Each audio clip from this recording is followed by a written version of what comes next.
Good evening, welcome to another YouTube video tutorial by Idane Prof Mauda. So today the question that we're going to do is from 2019 test 1. So here we are asked to determine whether the existence and uniqueness of solution theorem does or does not guarantee the existence and uniqueness of a solution. So this is how we do this. We're going to continue.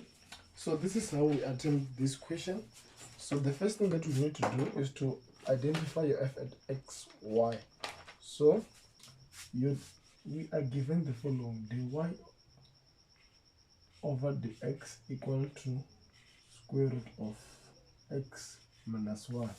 So we know that in general dy over dx is equal to f at xy. So this means that your f at xy is given by x minus y. So what you need to check here is to check whether f at xy and the derivative of f at xy with respect to y is continuous. So let's find df over dy. So this is the same as x minus y to the power half. So we're going to use chain rule. Remember, this is a function of two variables, so that's why we need to find the partial derivative. So we drop half into x minus y, then half minus 1, which is negative half. The derivative of x with respect to y is 0.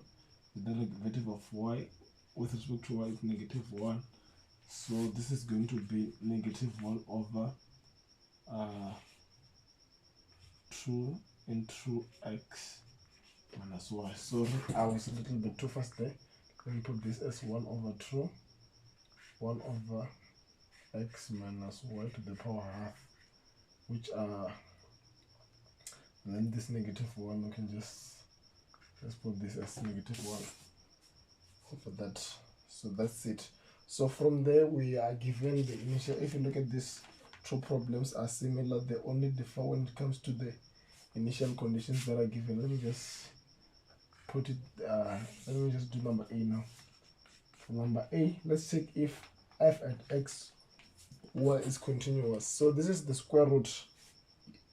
So we know that we do not have square root of negative numbers when it comes to real numbers. So for this to be defined, we know that x minus y should be greater or equal to 0.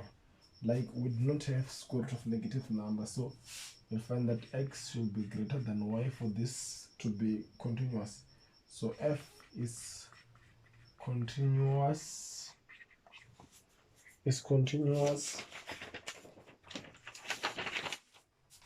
everywhere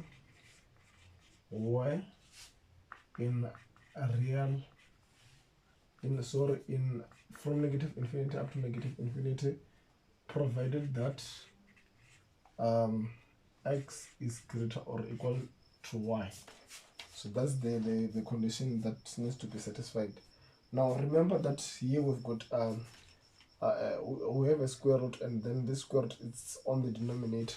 We know that when it comes to real number, we're not allowed to divide by 0. So this means that this should never be equal to 0. So this is only defined when x is greater than y. So x minus y should be greater than 0. So for this to be continuous, so x is greater than y. So df over dy is continuous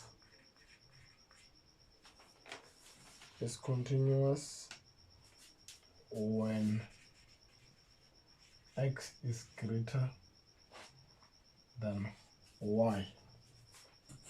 But if you look at the condition that is given here, we are given the condition y to equal to 2. This means that x is equal to 2 and y is equal to 2.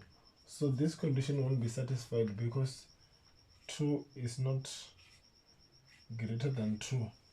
2 is not greater than 2. So this means that f won't be continuous there.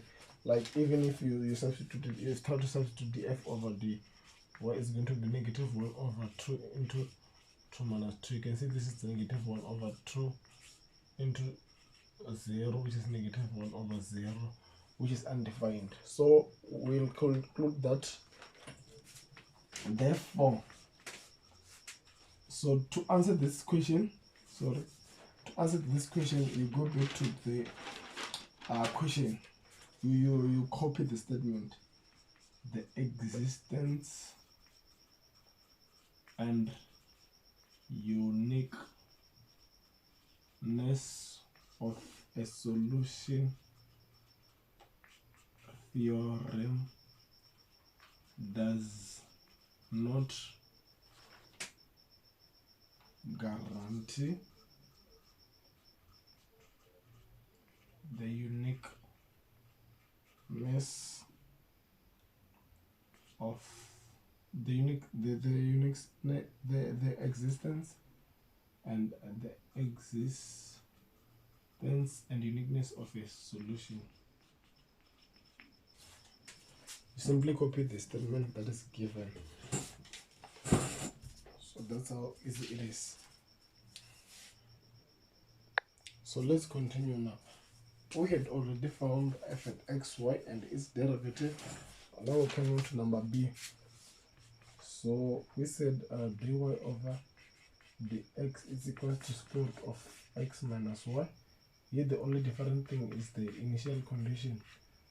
This initial condition makes a huge difference, because now you see that this actually guarantees the existence and uniqueness of a solution. So let's find f at xy again. So we said dy over dx is equal to f at xy. So this means that our f at xy is equivalent to x minus y. So I hope I didn't forget to press the record button and that you forgot. Imagine if it's a wedding day and then the video photographer forgets to press the recording button. Now you have to kiss the bride all over again. Just imagine. So yeah, so df over dy equals to half into x minus y to the power negative 1 times negative 1. So that's 1 over 2, 1 over x minus y to the power half times negative 1. That's negative 1 into square root of x minus y. So now let's check whether f at xy and that the partial derivative with respect to y is continuous. So if you look at f at xy, this means that f at xy is, so we said f at xy is continuous. This doesn't change everywhere in from negative infinity up to negative infinity, provided that x is greater than y. Where is this coming from? We know that for the square root to be defined, x minus y should be greater than 0. So this means that x is greater or equal to 0 if you take this one to the other side. Now you need to check whether this is actually continuous. So what are we going to do there? So we check. So this is a square root. So for a square root to be defined, we also have this on the denominator, some variables on the denominator. So this means that this should not be 0. So f is the f over dy is continuous.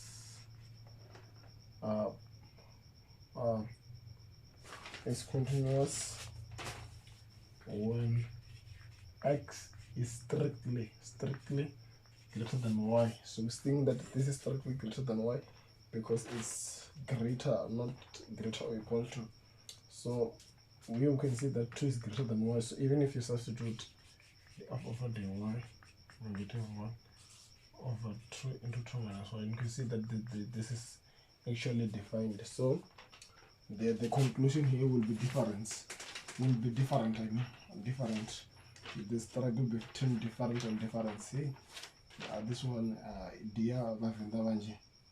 So the term, so we'll conclude that the existence and uniqueness of a solution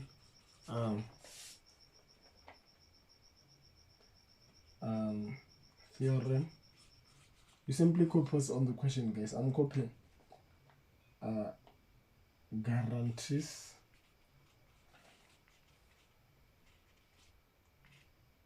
the existence and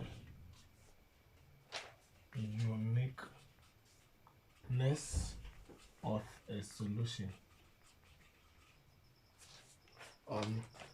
Thank you for watching my YouTube video. So 2021 academic year, we've got a new package. So instead of conducting the tutorials a day before test or a few days before test, we'll be conducting our tutorials on a regular basis, let's say once a week. So I've realized that you're actually paying more than you should do.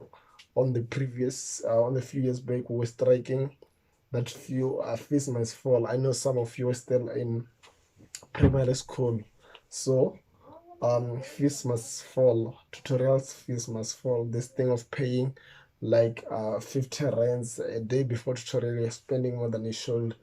So we want to give you a lower amount to pay on a monthly basis, such that you'll have the following benefits. You'll get access to previous question papers, memos. You learn from the best people who have actually won Vice Chancellor's awards. So for you to get all these benefits, you have to subscribe, guys. I will give you more details, and for more details, contact me via my WhatsApp number. I will give you more info as to how this thing is gonna go. This thing will be more like having our extra classes. I know some of you used to attend extra classes when you're still in high school. Yeah, so we want to have something like that on a regular basis, instead of forcing you to cram a day before the test. Thank you, guys. I wish you all the best in your test. Enjoy.